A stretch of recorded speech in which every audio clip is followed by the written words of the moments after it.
Video आप लोगों तक सबसे पहले पहुंचे तो लाल बटन दबाकर चैनल को सब्सक्राइब जरूर करें और बेल आइकन दबाना।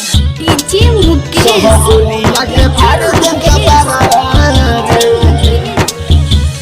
डीजे कंचन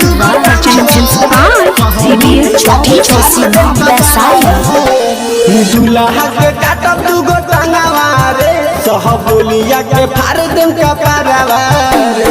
दूल्हा के काटब दूगो टंगवा रे सहबोलिया के फाड़ देम कपड़वा रे। आवत बारात रे सुन ले तू जाना रे बरतिया के जाई कई गो जानवा रे। दूल्हा के काटब दूगो टंगवा रे सहबोलिया के फाड़ देम कपड़वा रे। दूल्हा के काटब दूगो टंगवा रे सहबोलिया के फाड़ देम कपड़वा रे। डीजे कंचन सहबोलिया के फाड़ देम कपड़वा रे। डीजे मुकेश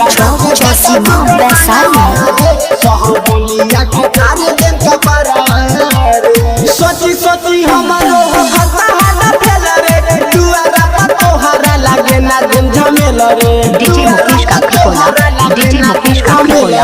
सोची सोची हमारो हता हता फेल रे दुआरा पर तोहरा लागे ना दिन झमेल रे। जान चाहे जान सुन ले जेलावा रे सहबोलिया के फाड़ देम कपड़वा रे। दूल्हा के काटब दूगो टंगवा रे सहबोलिया के फाड़ देम कपड़वा रे। दूल्हा के काटब दूगो टंगवा रे सहबोलिया के फाड़ देम कपड़वा रे। डीजे कंचन सहबोलिया के फाड़ देम कपड़वा रे। डीजे मुकेश बाबू काकड़कोला।